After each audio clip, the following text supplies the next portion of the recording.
Praise the Lord. जय मसीह की। प्रभु यीशु मसीह की कृपा से और एक बार आपके सामने इस संदेश के द्वारा बात करने का मौका देने के लिए प्रभु का कोटि कोटि धन्यवाद करता हूँ। आज मैं आपको एक इवेंजलिस्ट की गवाही को बताना चाहता हूँ। वो है चार्ल्स फिन्नी। चार्ल्स फिन्नी का पूरा नाम है Charles ग्रैंडिसन Finney. Charles Finney America के वारन कनेक्टिकट शहर में पैदा हुए थे। इनका जन्म 29 अगस्त साल 1792 में हुआ था। उनका पिता का नाम सिल्वेस्टर फिन्नी है। वहाँ अपने घर में 9 बच्चे थे और फिन्नी सबसे छोटा लड़का था। 2 साल की उम्र में उनके पिता ने फिन्नी को अपने नौकरी के कारण ओनिडा गांव को ले गए। वहाँ के लोग में परमेश्वर के प्रति भय और विश्वास न होने के कारण फिन्नी का बचपन ठीक नहीं रहा। 16 साल की उम्र में फिन्नी अपनी पढ़ाई पूरा किया। उसके बाद फिन्नी लॉ पढ़कर लॉयर बनना चाहता था। उसने लॉ का अध्ययन करने लगा।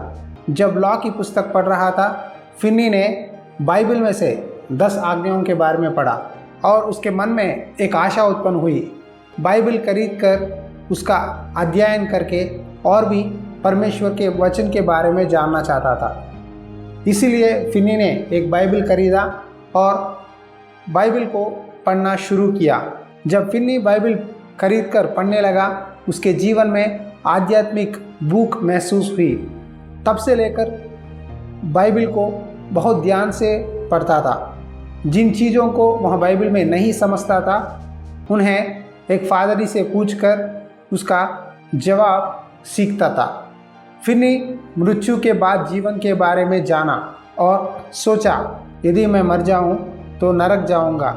इसीलिए उसने अपने पापों को स्वीकार किया। फिन्नी एहसास करने लगा कि हमारा धर्म, परंपराएं और हमारी खुद की धार्मिकता हमें स्वर्ग जाने में मदद नहीं कर सकती है।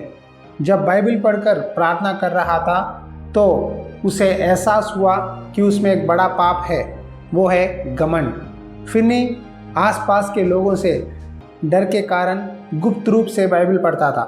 अचानक से कोई व्यक्ति उसे बाइबल पढ़ते हुए देखे तो वहाँ लॉ की किताबों के नीचे छुपा कर पढ़ता था।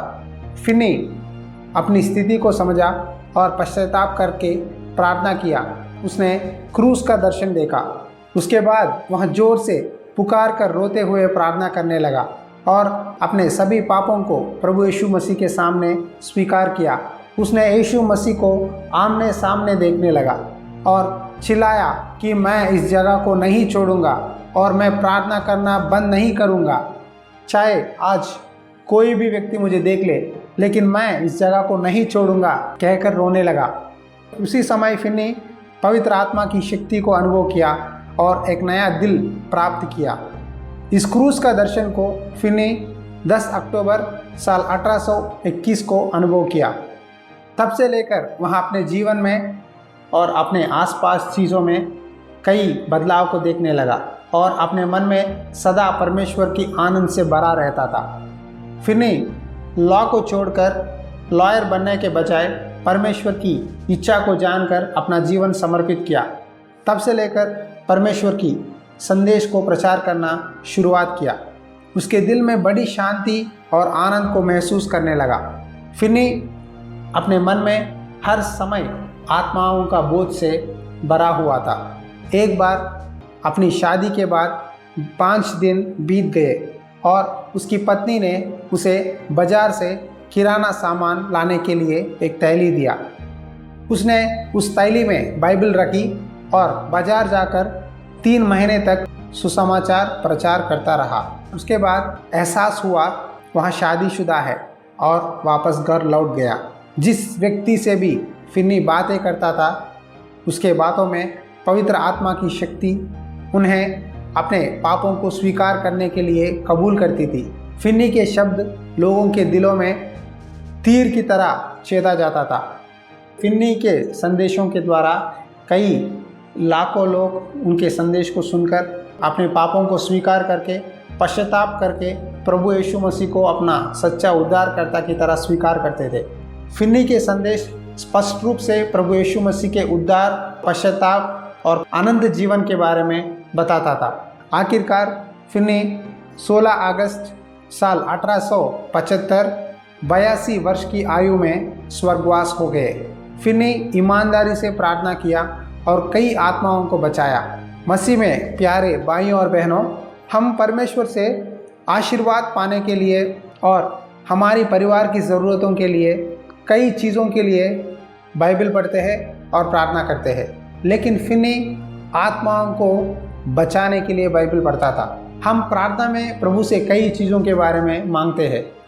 क्या कभी आपने दूसरों की उद्धार के बारे में प्रभु से प्रार्थना किया है और आत्माओं को नरक से बचाने के लिए प्रार्थना किया है? मेरी आशा है कि आत्माओं को नरक की आग से खींचकर स्वर्ग में लेके आए। बाइबल में लिखा है, बहुतों को आग में से झपट कर निकालो कहकर लिखा है। आपकी इच्छा क्या है? कृपया आपकी राय को कमेंट्स के द्वारा या व्हाट्सएप मैसेज के द्वारा हमें आप बता सकते हैं।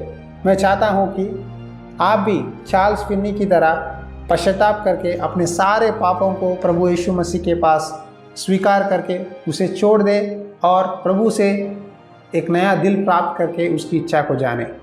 यदि आप इस संदेश के द्वारा कुछ सीखा है तो ज़रूर आपके दोस्तों और आपके जान पहचानों को इन संदेशों को शेयर करना ना भूलें। उसी तरह इस लॉर्ड्स हाउस चैनल को कृपया सब्सक्राइब कीजिए और इन संदेशों को जो व्यक्ति आशा से राह देख रहा है उन तक पहुंचाइए। हमारे प्रिय प्रभु यीशु मसीह की प्यार और शांति आपके साथ बनी रहे।